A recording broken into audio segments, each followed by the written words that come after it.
मराठीचा लेख तो मराठ्यांचा राजा होता, झुकला नाही कोणासमोर, मुघलांचा तो बाप होता, मुघलांचा तो बाप होता. नमस्कार, मी चैतन्य. मी छत्रपती शिवाजी महाराजांविषयी काही बोलू इच्छिते.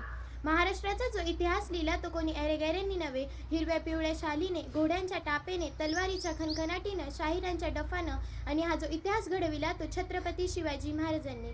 आज मुजरा त्या छत्रपती शिवरायांना, रयतेच्या राजाला, ज्याच्या भक्तीला जोड नाही, शौर्याला तोड नाही, जो अथांग आहे सागर समान, ज्याचे छत्र म्हणजे आभाळा समान, तो त्या सूर्याची शान, मराठी मनांचा धगधगता अभिमान, काळीज आहे सह्याद्री, ज्यांना शंभूंचा अभिमान, महाराष्ट्राच्या देवघरात ज्याचे पहिले स्थान, असे ते प्रौढ प्रताप पुरंदर, क्षत्रिय कुलावतंस, सिंहासनाधीश्वर, महाराजाधिराज, राजा श्रीमंत, श्री श्री श्री छत्रपती शिवाजी महाराज की जय. बंदुकीच्या जोरावर, हंटरच्या धाकावर, आहो बंदुकीच्या जोरावर, हंटरच्या धाकावर. मी अनेक वाघांना माणसाप्रमाणे जगायला शिकवणारी माणसं बघितली, परंतु बंदुकीच्या जोराशिवाय आणि हंटरच्या धाकाशिवाय इथल्याच प्रत्येक माणसाला वाघाप्रमाणे जगायला शिकवणारा एकच माणूस बघितला, तो म्हणजे छत्रपती शिवाजी महाराज. आज आपण ज्या महाराष्ट्रात राहतो तो महाराष्ट्र म्हणजे काय? छत्रपती शिवाजी महाराजांच्या विचारांचा, जिजाऊंच्या संस्कारांचा, शंभूराजांच्या पराक्रमांचा असा हा साक्षीदार आपला महाराष्ट्र.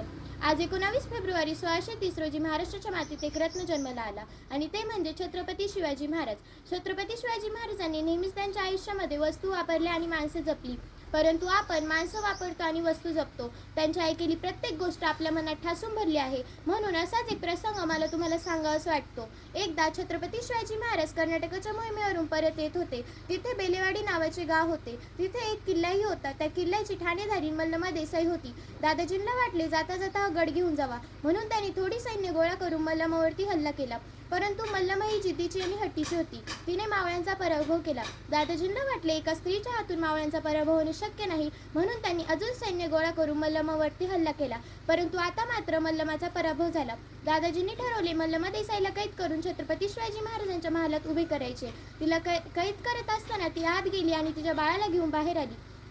जेव्हा मल्लमा देसाईला छत्रपती शिवाजी महाराजांच्या महालात उभे केले, तिला वाटले प्रत्येक राजा आपल्या गुन्हेगाराला शिक्षा देतो, तसा हाही राजा मला शिक्षा देईल, मला आणि माझ्या बाळाला मारून टाकेल. असा विचार करत ती छत्रपती शिवाजी महाराजांसमोर गेली आणि नतमस्तक होऊन म्हणाली, महाराज, मी तुमची गुन्हेगार आहे महाराज. तुम्हाला जी शिक्षा द्यायची ती पण मला द्या, पण माझ्या बाळाला काहीच करू नका महाराज. हे ऐकून छत्रपती शिवाजी महाराजांनी स्मित हास्य केले. त्यांनी चिटणीसाला इशारा केला. चिटणीस आत गेला आणि दुधाची वाटी घेऊन बाहेर आला.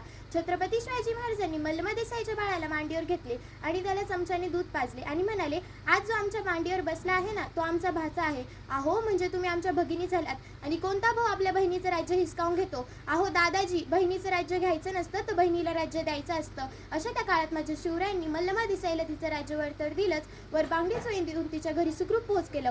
म्हणूनच मला असं वाटतं ते छत्रपती शिवाजी महाराजांनी केलं ते या जगाने कधीच केलं नाही, आणि त्या जगाने केलं ते छत्रपती शिवाजी महाराजांनी कधीच केलं नाही. त्यांनी नेहमी स्त्रियांचा आदर केला. म्हणून आज जी कोणी स्त्री मला ऐकत आहे ना, मला तिला एवढंच सांगावंसं वाटतं की अगं, तलवारीपेक्षा तीक्ष्ण तुझ्या नजरेची धार हाय. अगं, तलवारीपेक्षा तीक्ष्ण तुझ्या नजरेची धार हाय. महाराष्ट्राची वाघीण तू, भवानी वार हाय, भवानी वार हाय. भगव्याची रक्षणी तू, स्वराज्याची तू मेघ हाय. भगव्याची रक्षणी तू, स्वराज्याची तू मेघ हाय. कमी समजू नकोस तू स्वतःला, तू जिजाऊंची लेख आहे, तू जिजाऊंची लेख आहे. आता कितीतरी वर्ष झाली तरी अलीकडच्याच एका काळातला प्रसंग मला तुम्हाला सांगावासा वाटतो. एकदा इटलीचे पंतप्रधान भारत भेटीसाठी आले होते. त्याला गाईड्सने काही प्रश्न विचारले. तुम्हाला प्रेमाचं प्रतीक असणारे ताजमहल बघायचं की सोन्याचं प्रतीक असणारं गोल्डन टेम्पल बघायचं? तेव्हा ते इटलीचे पंतप्रधान म्हणाले, मला तुमचं प्रेमाचं प्रतीक असणारे ताजमहलही नको आणि सोन्याचं प्रतीक असणारं गोल्डन टेम्पलही नको. माझ्या देशात त्या राज्याचा इतिहास शिकवला जातो ना, त्या राज्याचा रायगड मला बघायचा आहे. तेव्हा सगळे गाईड्स त्यांना घेऊन रायगड भेटीसाठी गेले. म्हणून असं नक्की म्हणावंसं वाटतं की तुम्ही जगाच्या पाठीमागे कुठेही गेलात आणि तुम्हाला विचारलं तुम्ही कुठून आलात, तर अभिमानाने सांगा, ज्यांनी मरणालाही लाजवलं आणि आलेल्या मरणालाही जगायला शिकवलं, अशा त्या छत्रपती शिवाजी महाराज व संभाजी महाराजांच्या भूमीतून आलो आहोत. म्हणून असं म्हणावंसं वाटतं, ज्या मातीत जन्मले त्या मातीचा रंग सावळा आहे. आहो, ज्या मातीत जन्मले त्या मातीचा रंग सावळा आहे. छाती ठोकून सांगते, मी शिवबांचा मावळा आहे, मी शिवबांचा मावळा आहे. जाता जाता एवढंच सांगेन, देवाकडे एक फूल मागितलं तर देवाने बागचीच दिली. देवाकडे घर मागितलं तर देवाने राजवाडाच दिला. देवाकडे पाणी मागितलं तर देवाने अख्खा समुद्रच दिला. पण जेव्हा देवाकडे देवच मागितला, तेव्हा त्याने छत्रपती शिवाजी महाराजांसारखाच देव माणूस दिला. छत्रपती शिवाजी महाराजांसारखाच देव माणूस दिला. धन्यवाद.